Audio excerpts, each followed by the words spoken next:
اس کو تم نے کسی وہ کنویں وغیرہ میں ڈالا یا قتل کرنے کا منصوبہ بنایا، اللہ کے نبی نے اس وقت ان کو یہ بات جتلائی جس کا یہاں ذکر ہو رہا ہے۔ اللہ کی شان ہے کہ اللہ پاک جو پروگرام اپنے انبیاء کو دیتے ہیں وہ بڑے مضبوط پروگرام ہوتے ہیں۔ بہر صورت وہ کنویں کے اندر ڈال کے آئے اور اللہ پاک فرماتے ہیں وَجَاءُوا أَبَاهُمْ عِشَاءً يَبْكُونَ، لیٹ آئے گھر میں، ذرا لیٹ، جلدی نہیں آئے۔ انہوں نے کہا کہ رات کا جب اندھیرا ہوگا اس وقت جائیں گے، کیونکہ رات کے اندھیرے کے اندر انسان کا رونا، پھر کئی ایسی باتیں ہوتی ہیں جو مخفی ہوتی ہیں، وہ اندھیرے میں وہ چھپ جاتی ہیں کئی ایسی چیزیں، تو رات کو جائیں گے۔ رات کے اندھیرے میں روتے ہوئے آئے اور آ کر انہوں نے کیا کہا، قالوا یا ابانا انا ذهبنا نستبق، کہ اے ہمارے ابا جان، ہم اس وقت کھیل کود کے اندر باغ دوڑ لگا رہے تھے، ایک دوسرے سے آگے پیچھے، کوئی کہہ رہا تھا میں نے آگے جانا ہے، کوئی کہہ رہا تھا میں نے آگے جانا ہے۔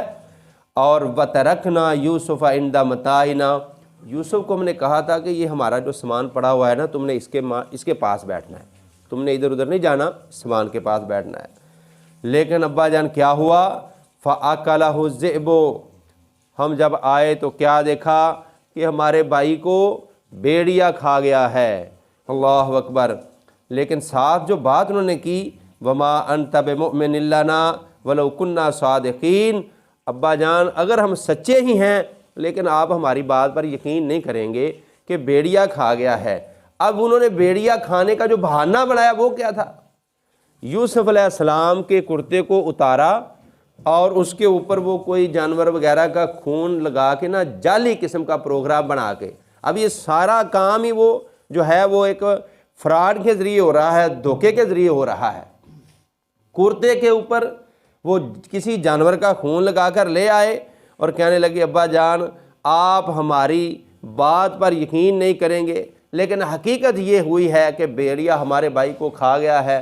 رو رہے ہیں، چلا رہے ہیں۔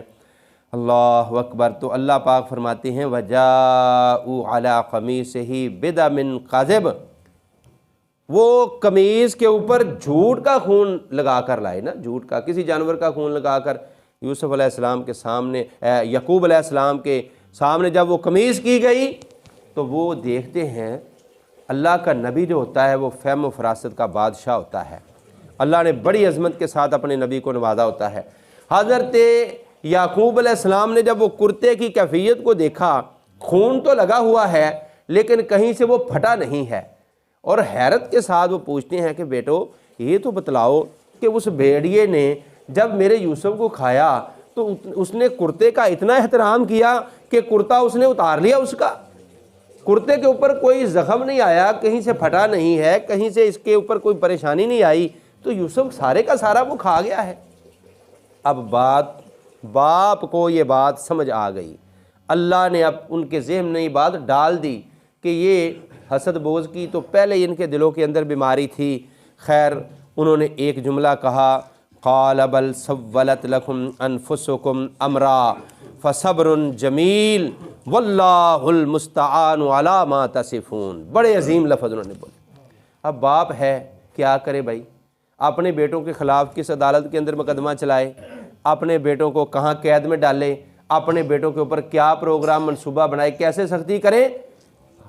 لیکن ایک جملہ بولا، کہنے لگے بیٹا یہ جو تم نے پروگرام بنایا ہے نا، یہ تمہارا اپنی جانوں کا، یعنی تمہارا اپنا ہی بنایا ہوا منصوبہ ہے، یہ میرے یوسف کے اوپر اللہ کی طرف سے کوئی ایسا پروگرام نہیں آیا۔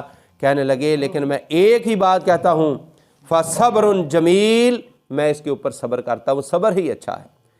اگلے جو جملے انہوں نے بولے ہیں وہ ہمارے لیے بڑے عظیم سبق کے حامل ہیں۔ واللہ المستعان علی ما تصفون، یہ جو کچھ ہوا ہے اس کے اوپر میں اپنے اللہ سے مدد مانگتا ہوں، اللہ سے مدد مانگتا ہوں۔ میرے بھائیوں، اس آیت مبارکہ سے ہمیں بڑا عظیم سبق ملتا ہے کہ دنیا کے اندر انسان کو پریشانیوں کا سامنا کرنا پڑتا ہے، غموں کے پہاڑ ٹوٹتے ہیں، مصائب و الم کی آندیاں اور اس کے جو ہیں وہ بڑے بڑے بادل چلتے ہیں، لیکن ان سارے معاملات میں جو اپنے اللہ سے مدد مانگتا ہے، عرش والا رب اس کی ضرور مدد کرتا ہے۔ واللہ المستعان علی ما تصفون۔ یہ نماز میں ہم پڑھتے ہیں نا ایاک نعبد و ایاک نستعین، کہ اللہ ہم تیری عبادت کرتے ہیں، تجھ سے ہی ہم مدد مانگتے ہیں، یہ نماز میں پڑھتے ہیں نا۔ تو میرے بھائیوں، اگر نماز سے فارغ ہونے کے بعد ہم باہر نکلے ہوئے مسجد سے تو کہیں کوئی بعض بندوں کو دیکھا ہے کوئی چھلانگ لگانے لگا نا، یا علی مدد، کوئی چیز اٹھانے لگتا ہے مولا علی مدد ہے جی۔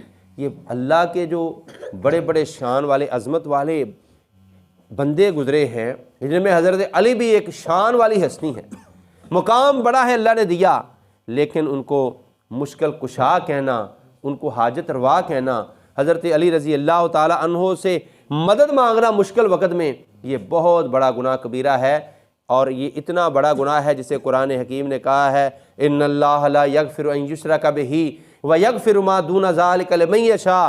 اللہ تعالیٰ بڑے بڑے گناہوں کو معاف کر دیتا ہے، لیکن جو کوئی اللہ کے ساتھ شرک کر کے آتا ہے، اللہ پاک شرک والے گناہ کو معاف نہیں کرتا۔ میرے بھائیوں، حضرت یعقوب علیہ السلام کے یہ جو الفاظ ہیں واللہ المستعان، میں اپنے اللہ سے مدد مانگتا ہوں، ہمیں بھی مشکلوں میں پریشانیوں میں اپنے اللہ سے مدد مانگنی چاہیے۔ اللہ کے نبیوں کا یہ مشن ہے، اللہ کے پیغمبروں کا، اللہ کے ولیوں کا یہ مشن ہے کہ وہ صرف اللہ سے مدد مانگا کرتے تھے۔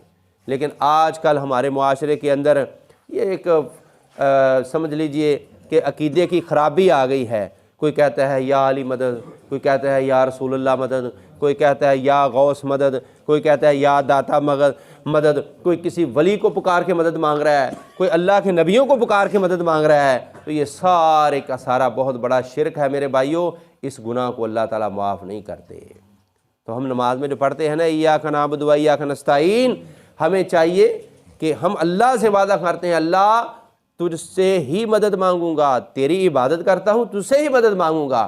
تو ہمیں بھائی باہر جا کر بھی نا، مسجد کے باہر جا کر بھی اپنے مشکل حالات میں بھی اپنے اللہ سے مدد مانگنی چاہیے۔ اتنی بڑی مشکل آئی حضرت یعقوب علیہ السلام پر، اتنی بڑی مشکل آئی کہ بیٹا جدا ہو گیا ہے اور اتنا بڑا یہ جو معاملہ کھڑا ہو گیا ہے، اپنے بیٹوں کو بھی کچھ نہیں کہہ سکتے، ان کو مار نہیں سکتے، ان کے اوپر کسی عدالت میں کیس نہیں چلا سکتے، آخر بیٹے ہیں۔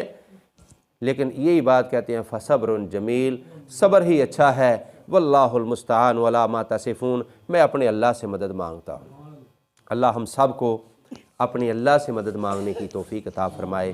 باقی انشاءاللہ آیت نمبر 19 سے آگے چلیں گے۔ اقول قولی ھذا استغفر اللہ لی ولکم ولسائر المسلمین۔